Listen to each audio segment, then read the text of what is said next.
मंदिर में अगर दिया लगाने जा रहे हो, बाती लगाई है आपने मंदिर के अंदर, तो कुछ देर बैठिए, कुछ देर स्मरण करिए। हमारे यहां तो यहां तक कहा गया है कि किसी मुर्दे को अगर जलाया भी जाता है तो कपाल क्रिया तक रुकना पड़ता है कि थोड़ा रुकिए, कोई पीछे से आकर कुछ कर ना जाए। दीप जलाएं, थोड़ी देर रुकिए। और दीप का भी नियम है महाराज, दीप का भी नियम है। दिए में जो फूल बत्ती लगती है, गोल बत्ती लगती है, गोल वाली, ये बत्ती हमेशा कोई विष्णु भगवान की पूजन कर रहे हो, शिव जी की पूजन कर रहे हो, कोई अन्य देवता का अगर आप स्मरण कर रहे हो तो गोल बत्ती लगाई जाती है। भगवान के मंदिर में पूजन कर रहे हो तो गोल बत्ती लगाएं। लंबी बत्ती, लंबी वाली जो बत्ती होती है, लक्ष्मी की पूजन में, देवी पूजन में, जितनी भी माताओं की आप पूजन करोगे, जितनी भी देवियों का आप स्मरण करोगे, उसमें लंबी बत्ती का प्रमाण है। पितरों की पूजन में लंबी बत्ती का प्रमाण है। पितरों को कभी गोल बत्ती नहीं लगती। आप मटके के पास में, परिंदे के पास में, जल के पात्र के पास में कोई भी अगर दिया लगाएंगे तो वहां गोल बत्ती रखकर लगाएंगे तो घर में लक्ष्मी नहीं टिकेगी। कई लोग कहते हैं कि परिंदे के पास, मटके के पास में, पानी के स्रोत के पास में जहां जल भरते हैं, हंडा रखते हैं, टंकी रखते हैं, वहां पर मटके के पास बत्ती लगाओ, दिया लगाओ, पितर शांत रहेंगे। तो पितरों को शांत करो, मना नहीं है, पर दिया लगाने का नियम है कि पितरों को अगर आप दिया लगा रही हो मटके के पास, परिंदे के पास, या अमावस्या के दिन पितरों के लिए अगर दीप लगा रही हो तो गोल बत्ती अगर लगाओगी तो कार्य कभी सफल नहीं होगा। धन आएगा जाएगा, टिकेगा नहीं। इसलिए पितरों के लिए अगर दिया लगाना है, पूर्वजों के लिए दिया लगाना है, पितरों के लिए अगर दीप लगाना है तो लंबी बत्ती लगाइए, लंबी बत्ती। महाराज, लंबी बत्ती का प्रमाण हमारे यहां शास्त्र करता, गोल बत्ती का प्रमाण। और सुंदर चरित्र कहा, यदि आपके जीवन में बहुत ज्यादा लक्ष्मी से तकलीफ है, कष्ट बहुत ज्यादा है, या इसलिए शायद कहा जाता है कि भगवान को सर्वश्रेष्ठ कौन सा चंदन अच्छा लगता है। आपको पहले भी कथा में कहा, आगरा की कथा अगर किसी ने सुनी होगी तो उसमें वर्णन किया। भगवान को सर्वश्रेष्ठ चंदन कौन सा, भगवान को सर्वश्रेष्ठ चंदन कौन सा प्रिय है, वो कौन सा चंदन है जो भगवान विष्णु को लगाएं, राम को लगाएं, कृष्ण को लगाएं, वो कौन सा चंदन है जो श्री हरि को लगाया जाए। तो जीते जी भगवान विष्णु एक बार गले लगाते हैं, उसको कहते हैं हरि चंदन। कौन सा चंदन है? हरि चंदन। हरि चंदन बाजार में नहीं मिलेगा, हरि चंदन आपको बनाना पड़ेगा। कैसे बनाना है?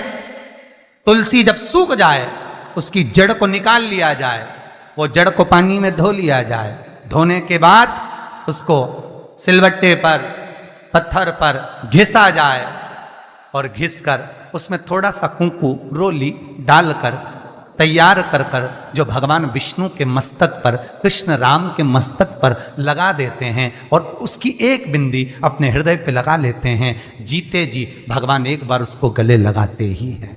हरि चंदन प्रियता।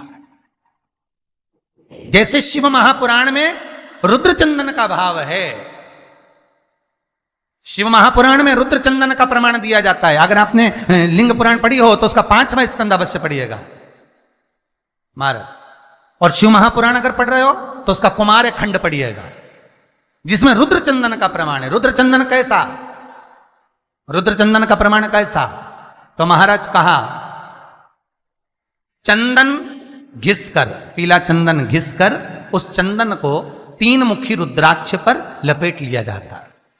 3 मुखी रुद्राक्ष पर उस चंदन को लपेटा जाता है। लपेटोगे उसके बाद उसको ऐसा गोल करोगे तो एकदम चिकना हो जाएगा, एकदम चिकना, ठीक है, एकदम चिकना हो जाएगा। और उस चंदन को आप शिवरात्रि के दिन, और कोई से भी महीने की शिवरात्रि, किसी भी महीने की हो, सब फलदायी होती है। अगर आप पंचांग में देखेंगे तो शिवरात्रि लिखी हुई आती है, हर महीने शिवरात्रि पड़ती है। किसी भी महीने की शिवरात्रि पर रुद्र चंदन, अर्थात जो चंदन का आपने 3 मुखी रुद्राक्ष में लेपन करा है, उसका गोला बनाया है, वो चंदन अच्छा मोटा मोटा कर लेना, अच्छा बढ़िया, ऐसा नहीं कि थोड़ा बहुत ही लगाओ, पूरा रुद्राक्ष दिखना नहीं चाहिए, पूरा लपेट कर उसको शंकर के शिवलिंग पर ले जाकर रख दीजिए और फिर धीरे धीरे शंकर भगवान का जल अभिषेक करना प्रारंभ कर दीजिए। वो चंदन पूरा धीरे धीरे शंकर के शिवलिंग पर डलना चाहिए। शंकर के मूल मंत्र श्री शिवाय नमस्तुभ्यम का जाप करिए। यह कहलाता है रुद्र चंदन। इस चंदन के अभिषेक से महाराज जो काम नहीं होता आप कर कर उस कार्य को प्राप्त कर सकते हो, सिद्ध कर सकते हो। रुद्र चंदन, हरि चंदन, रुद्र चंदन, ये वो चंदन है जो जीवन का सुख प्रदान करने वाले, हरि तत्व देने।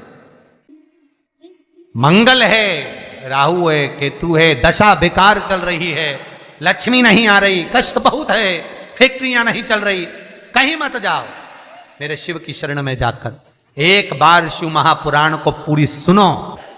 शास्त्र के हटकर कुछ नहीं बोलेंगे, जो शास्त्र सम्मत है स्कंद पुराण में, विष्णु पुराण में, नर्मदा पुराण में, लिंग पुराण में, शिव महापुराण में, भविष्य पुराण में जितनी जितनी बातें लिखी होती है उसको छाट छाट कर लेकर आते हैं, आपको बता देते हैं कि आप ये कर लो, उससे फायदा मिल जाएगा। कोई ज्योतिषी नहीं, कोई कुछ नहीं, बस केवल भजन करो, शंकर का अनुमोदन करो और विश्वास रखो शंकर पर, तो किसी को 1 रुपया देने की जरूरत नहीं पड़ेगी। भजन करो, विश्वास शंकर पर रखना, जन्म मरण और परण वो देगा, सुख वो देगा, समृद्धि वो देगा। जिसके घर में बहु रिद्धि सिद्धि हो, जिसके घर में अमोद और प्रमोद पोते हो, जिसके घर में शुभ और लाभ दरवाजे पर बेटे बनकर विराजमान होते हो, जिसके घर में स्वयं अखंड सौभाग्य देने वाली पार्वती हो, जिसके घर में लक्ष्मी देने वाली लक्ष्मी बेलपत्र के पेड़ के नीचे झाड़ू लगाती हो, जो स्वयं सरस्वती को स्वर प्रदान करता है वो शंकर है। जब सब कुछ उसके पास में है, कुबेर का खजाना वो चोर को दे देता है, जब सर्वस्वता उसके पास है, तो आप इधर उधर डोलते क्यों हो? क्यों डोलो? उस पर विश्वास रखो। वो शंभु, वो शंकर, वो त्रिकालदर्शी, वो कैलाशी, वो अविनाशी सुख देगा, आनंद देगा। पाने का तरीका केवल उसको रिझाओ। जो मंदिर आपसे दूर हो, जिस मंदिर में कोई नहीं जाता, जिस मंदिर में कोई दिया तक नहीं लगाता, उस मंदिर में तुम जाओ और उस मंदिर में एक दिन जाकर प्रकाश कर कर आना, एक बार दिया जला कर आना, मंदिर की सफाई कर आना, शंकर जी पे जल चढ़ाकर उनको स्नान कराकर, कोई पत्ती पेड़ पौधे के पास में हो तोड़ के चढ़ाए आना। 2-4 बार कर कर देखना कितना शांति, कितना धीरज, कितना आनंद, कितनी समृद्धि, कितनी लक्ष्मी मिलती है। तुम करोगे तुम्हारा पेट भराएगा, हम करेंगे हमारा पेट भराएगा। स्वयं करिए। ओ ब्रह्मलोक के देवता ब्रह्मा हैं, बैकुंठ के देवता भगवान विष्णु हैं, और मृत्यु लोक का अगर कोई देव है तो वो महादेव है, केवल शंकर,